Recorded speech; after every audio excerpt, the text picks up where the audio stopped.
the Indian people behind him. And it's tragic to watch Mr. Narendra Modi. It's sad because the Prime Minister does not understand what he actually is. He is our representative. He's my representative. He's all our representative. And watching the Prime Minister spend 2 hours talking about the Congress, talking about the opposition, making ridiculous remarks about the name, this really does not do justice to an Indian Prime Minister. I've seen Prime Ministers from the Congress party, I've seen Prime Ministers from the BJP, I've seen Mr. Vajpayee, I've seen Mr. Dev Gowda. None of them have ever done this.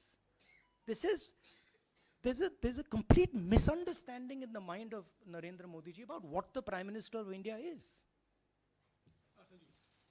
Rahul ji, you wanted the Prime Minister to speak in Parliament, and now that he's spoken, and you've said that he wants Manipur to continue to burn. So what is the Congress Party's next step to retrieve Manipur and save it? The only conclusion I can draw, because the Prime Minister has tools in his hand that can stamp out the fire in Manipur certainly within 3 or 4 days. But for some reason he's refusing to use those tools. Right? The Prime Minister could at least go to Manipur, talk to the communities and say, I'm your Prime Minister. Let's start talking. It will be taken seriously. So I don't see any intention. Rahul ji कल ये भी प्रधानमंत्री ने अपने भाषण में कहा कि 2018 में ये लेके आए थे, 2023 में विश्वास प्रस्ताव लेके आए और 2023 में भी लाएंगे। तो एक तरीके से उन्होंने साफ तौर पर ये कह दिया कि मैं तो हमारी सरकार अगली बार भी बन रही है। एक पॉलिटिकल बात भी उन्होंने कही। तो आप उनके पूरे भाषण को आप ये कह रहे हैं कि वो पॉलिटिकल भाषण ज़्यादा था, मणिपुर पे बात बहुत कम थी, तो इसको कैसे देखते हैं? नहीं, भाषण हिंदुस्तान के बारे में नहीं था, भाषण नरेंद्र मोदी जी के बारे में था। वो अपनी राय, अपनी राजनीति, अपने एम्बिशंस वो आपको दे रहे थे। सवाल ये नहीं है कि नरेंद्र मोदी जी 24 में प्रधानमंत्री बनेंगे या नहीं। सवाल ये है कि मणिपुर जल रहा है, महिलाओं का बलात्कार हो रहा है, लोग मारे जा रहे हैं। सवाल ये है, अगर ये प्रधानमंत्री कहना चाहते हैं तो ये पब्लिक मीटिंग में कहें। मजाक बनाना चाहते हैं तो जब मणिपुर नहीं चल रहा है तो करें। बट प्रधानमंत्री को ये समझ आनी चाहिए, बात समझ आनी चाहिए कि पार्लियामेंट में जो चर्चा हो रही थी वो उनके बारे में नहीं थी, वो मणिपुर के बारे में थी। सर नमस्कार। कल प्रधानमंत्री ने बार बार कांग्रेस का नाम लिया और ये आरोप लगाया कि नॉर्थ ईस्ट और मणिपुर की सारी समस्याओं के कांग्रेस जिम्मेदार है। आप क्या जवाब देंगे? नहीं, अभी मैंने बोला ना, वही तो जवाब है। मुझे प्रधानमंत्री को जवाब देने की जरूरत नहीं है। मैं सिर्फ ये कह रहा हूं कि एक स्टेट की हत्या की गई है, भारत माता की हत्या कर दी गई है मणिपुर में। भारत माता की हत्या मणिपुर में कर दी गई और प्रधानमंत्री लोकसभा में मजाक उड़ा रहे हैं, हंस रहे हैं, नारे लगवा रहे हैं। मुझे क्या जवाब देने की जरूरत है?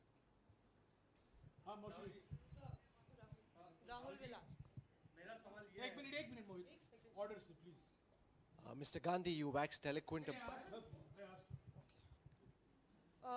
राहुल, आपने बोला कि प्रधानमंत्री ने बोला सदन में कि गृह मंत्री अमित शाह ने विस्तार से जवाब दे दिया। अमित शाह साहब ये कहते हैं कि मणिपुर के सीएम को हटाने की जरूरत इसलिए नहीं है क्योंकि उन्होंने हमारी पूरी बात सुनी और वो कभी भी कोई हमने डीजीपी चेंज किया, डीजीपी चेंज कर दिया, उन्होंने जो भी प्रशासनिक व्यवस्था हम चेंज करना चाहते थे, इसलिए मणिपुर सीएम को हटाने मणिपुर सीएम, जब मैं मणिपुर गया, मणिपुर सीएम ने जो मणिपुर में हजारों वेपन्स जो लूटे गए, वो मणिपुर सीएम के नीचे ही हुआ। तो क्या अमित शाह चाहते थे कि ये हजारों वेपन्स लूटे जाएं?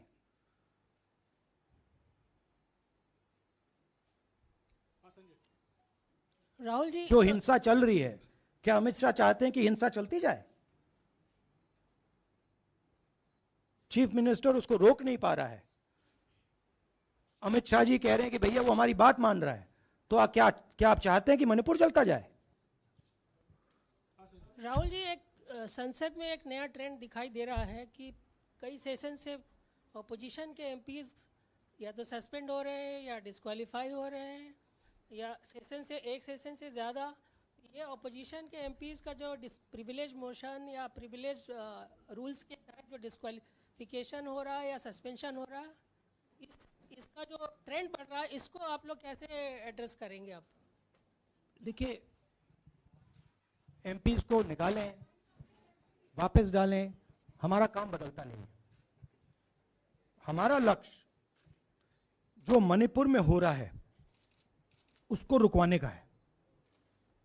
जो भी औजार हमारे हाथों में है उस हिंसा को रुकवाने के लिए उनका हम प्रयोग कर रहे हैं और करेंगे।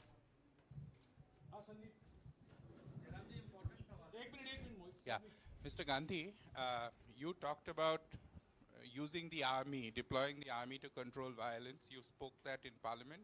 You've repeated here.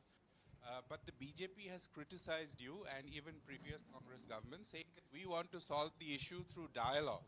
And they've criticized that in the 60s, in 64, the Mizo National Famine Front was bombed by the Indian Army, by the Indian Air Force.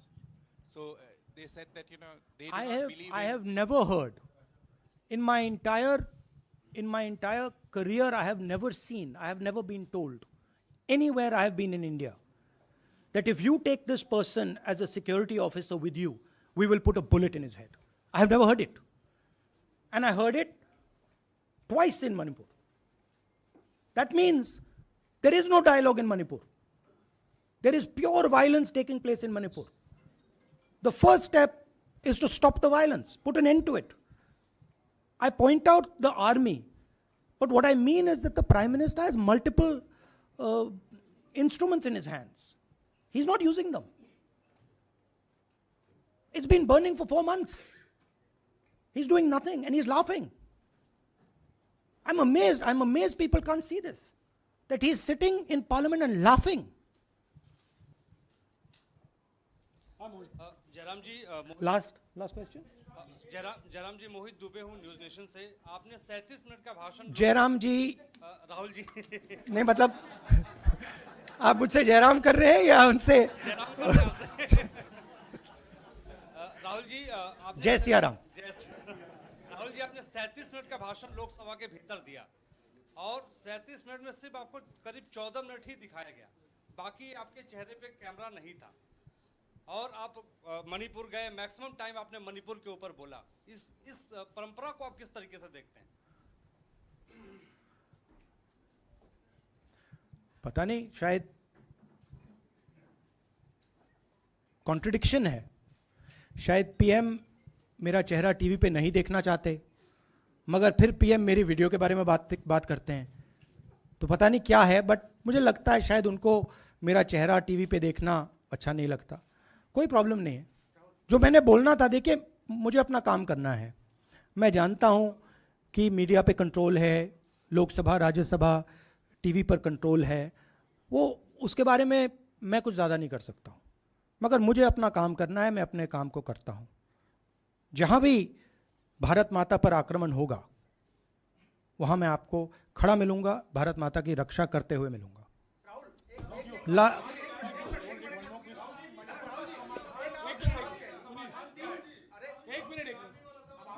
हाँ, okay, last question, brother. The Supreme Court has already said what it has in terms of a constitutional breakdown, as well as now, you know, you are asking for the army. Do you believe that Article 356 is the only way out? Or I'm not asking for anything. Please don't misunderstand. It is not my place to decide which tool the Prime Minister can use, which instrument he should use. I am pointing out that there are multiple instruments that the Prime Minister has at his disposal, and he is not using a single one. I'm pointing out that Manipur has been burning now for 4 months, and the Prime Minister is in a very good mood. He's sitting in Parliament, he's laughing, he's joking, his entire cabinet is in giggles. This to me seems completely insane. This has got to stop. India is burning. in Manipur. Idea of India has been destroyed in Manipur. Let's rebuild it quickly. Thank you.